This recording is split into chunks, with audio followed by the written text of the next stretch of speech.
इतना नहीं था मेरा ब्योत बालाजी, घर में जला दी तेरी जोत बालाजी। चूर में कालाया मैंने भोग बालाजी, तने काट दिया मेरा हर रोग बालाजी। तूने भर दी मेरी गोज, तेरी कृपा से मौज, तेरे दर पे आना रोज मने अच्छा लागे से। नमस्कार, पंजाब केसरी टीवी पर आप सभी दर्शकों का स्वागत है। हमारे साथ मौजूद हैं अंतर्राष्ट्रीय कलाकार कन्हैया मित्तल, जिन्होंने अपनी गायकी के जरिए लाखों लोगों के दिलों पर राज किया है और आज भी इन्होंने एक कार्यक्रम में प्रस्तुति दी। कन्हैया जी, पहले तो आपका स्वागत है पंजाब केसरी। नमस्कार, जय श्री श्याम, जय श्री राम जी कन्हैया जी, बात करें एक बहुत अच्छा जो कलाकार होता है, मैं कहता हूँ उससे भी कहीं अच्छे कलाकार आप हैं और आप भक्तों को जहाँ अपने गीतों के जरिए रुला देते हैं वहीं झूमने पर मजबूर भी कर देते हैं। क्या परमात्मा ने क्या बख्शीश ऐसी दी है कि बाबा श्याम आपके अंदर उतर आते हैं?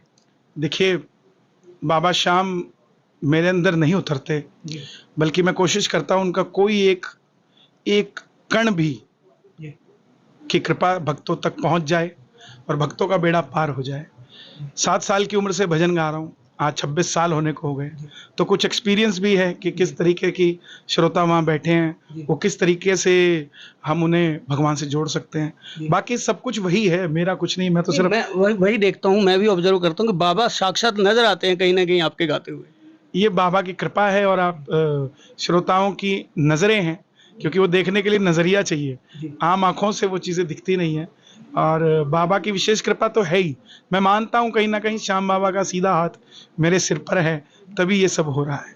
कन्हैया जी, कट्टर हिंदू हैं आप, कई बार मोहम्मडन एरिया में भी गाना पड़ता होगा, वहाँ भी क्या लोग विरोध करते हैं या झूमने लगते हैं आपके गीतों पर? बहुत सारी जगह विरोध करते हैं, क्रिश्चियंस भी विरोध करते हैं, लेकिन आप जब धर्म की राह पे चलते हैं, सच की राह पे चलते हैं, तो आपको विरोध सहना भी पड़ता है और अपना काम करना भी पड़ता है। इस देश के अंदर हमेशा सनातनियों को पीछे रखा गया और बाकी अल्पसंख्यकों को आगे रखा गया, जबकि देश के अंदर जो बहुसंख्यक हैं, सनातनी हैं, उनकी भावनाओं को समझकर राम मंदिर को 2024 में नहीं 1975-70 में ही बना देना चाहिए था, 90 में ही बना देना चाहिए था, लेकिन नहीं हुआ। तो कट्टर हिंदू, आप जहां तक की बात कर रहे हैं, तो जो अपने धर्म का सम्मान करता है वो हर कोई कट्टर होता है अपने धर्म के प्रति। कट्टर हिंदू का मतलब ये नहीं होता कि हम दूसरे के धर्म को छोटा कहें। और आप देखिए, अगर मुसलमान अपने धर्म को निभाता तो बोलते कितना अच्छा मुसलमान है, सिख अपने धर्म को निभाता तो कितना अच्छा सिख है, क्रिश्चियन कभी मंदिर नहीं जाता, उसको कहते कितना अच्छा क्रिश्चियन है। लेकिन वही बात जब हिंदू करने लगता है तो लोगों को कट्टर हिंदू सुन के पेट में दर्द होता है। ऐसा नहीं होना चाहिए। कन्हैया जी, एक गीत में सुनता हूँ अक्सर कि इतना तो ना था मेरा ब्योंत बालाजी और घर में जगाई तेरी जोत बालाजी। क्या ऐसा था, लॉजिक था उस गीत के पीछे जो शब्द वो लिए? ये भजन 5 मिनट में हमने लिखा था। हमारे नरसी भाई है, रोहतक में है, वो थे, मैं था, संगीत बनाया गया। और ये समय की बात है, एक समय वो भी था जब गाना शुरू किया था 7 साल का, तो मुझे याद है कि स्कूल का बैग लाना था, तो मैंने मम्मी को कहा कि 150 रुपये चाहिए, मेरी क्लास चेंज हो रही है, 3rd क्लास में जाऊंगा, मैं 8 साल का हो जाऊंगा। तो मम्मी बोली 1 साल रुक जा, अभी 150 रुपये में समय लगेगा। तो मैं किसी कीर्तन में गया, किसी ने 200 रुपये मेरी जेब में डाल दिए। तो मैंने आके रात को मम्मी को कहा कि मम्मी देखो 200 रुपये मुझे मिल गए, बैग का सिस्टम बन गया। तो मम्मी ने, जिसके साथ मैं गया था, उनको 200 रुपये वापस कर दिए। बोले अगर ये काम मेरे बच्चे से कराना है तो ये कभी भजन नहीं गाएगा। उस श्रेणी को लेते हुए मैंने 19 साल तक उस धर्म को निभाया। 97 से लेके 2016 तक फ्री ऑफ कॉस्ट गाया। फिर 2017 में मैंने मेरी माँ से ही वो प्रतिज्ञा तोड़वाई और मैंने कहा प्रोफेशनली इसको काम करना है। तो मैंने वो समय देखा है कि धन की वैल्यू क्या होती है। तो इतना नहीं था मेरा ब्योंत बालाजी, घर में जलाई तेरी जोत बालाजी।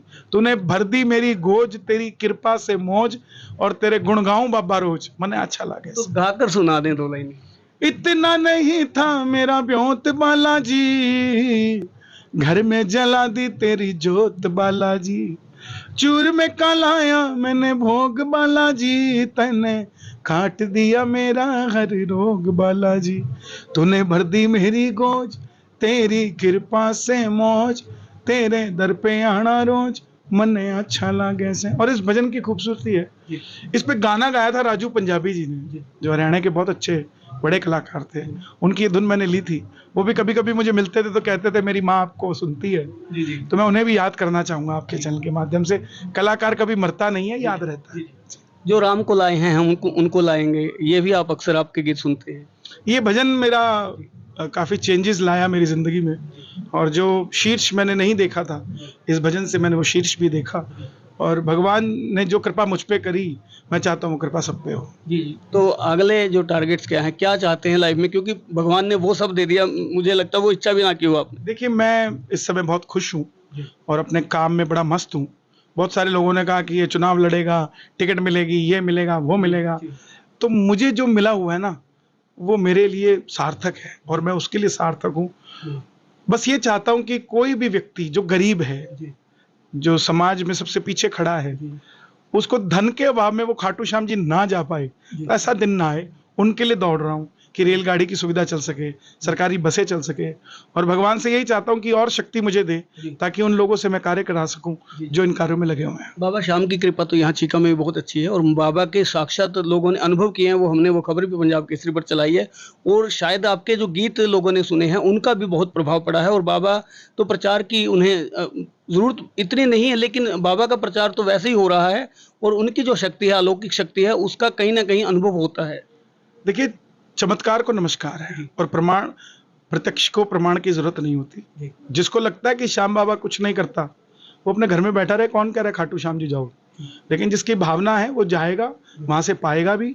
और जिस तरीके से मैं आजकल देखता हूँ कुछ लोग जो श्याम बाबा पे उंगली उठाते हैं कि बाबा बहुत प्रचलित हो गया है, बाबा ये हो गया, बाबा तुम्हारे पेट में दर्द क्यों होता है? श्याम बाबा की कृपा है जिस पर हो रही है, वो बाबा का नाम कर रहा। तुम भी ले लो, नाम ले लो, कृपा ले लो, मिलेगी। वहाँ कोई ऐसा थोड़ी ना है कि बाबा माथा देख के टीका निकाल रहा है। गरीब से गरीब आदमी की भी झोली भर रही है और अमीर से अमीर की भी भर रही है। कन्हैया जी, जिस तरह से बाबा ने आपकी झोली भरी है, भक्तों की झोली भी बाबा भरे, यही शुभकामनाएं आपको भी। और इस तरह से जो आपको बाबा ने आशीर्वाद दिया, सबको बाबा ऐसा आशीर्वाद दे, यही हम शुभकामनाएं आपको प्रेषित करते हैं। बहुत बहुत धन्यवाद पंजाब केसरी के सभी श्रोताओं का। आप इस चैनल को लाइक करें, कमेंट करें, शेयर करें, और ऐसे ही समाज से जुड़ी हुई हर खबर को सुनने के लिए पंजाब केसरी से जुड़े रहें। जी धन्यवाद।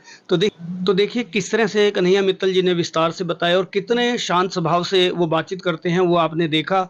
और कन्हैया मित्तल की जो खासियत है, लोगों के बीच पहुंचते हैं तो उन्हें नाचने पर मजबूर कर देते हैं। और जब कोई जो गीत ऐसा गाते हैं जिसमें भक्तजन जो है उनकी आंखों से अनायास ही आंसू भी निकल पड़ते हैं, ये काबिलियत जो है ऐसे कलाकार जो है बहुत कम देखने को मिलते हैं। और हम सौभाग्यशाली हैं कि कन्हैया मित्तल का इंटरव्यू कर रहे हैं, और ये कृपा भी बाबा श्याम की हम समझते हैं कि हम पर बरसी है। तो इस तरह से जो है ऐसे ही श्याम भक्त जो है बाबा का नाम लेते रहें और कन्हैया मित्तल के साथ साथ बाबा की जय जयकार करते रहें। तो ऐसी और भी खबरें देखने के लिए देखते रहें पंजाब केसरी टीवी के लिए कपिल शर्मा की रिपोर्ट। हमसे जुड़े रहने के लिए हमारे YouTube चैनल को सब्सक्राइब करें और नई वीडियो की नोटिफिकेशन के लिए बेल आइकॉन को दबाएं। अगर आप ये वीडियो Facebook पर देख रहे हैं तो लाइक जरूर करें और ज्यादा से ज्यादा शेयर करें। धन्यवाद।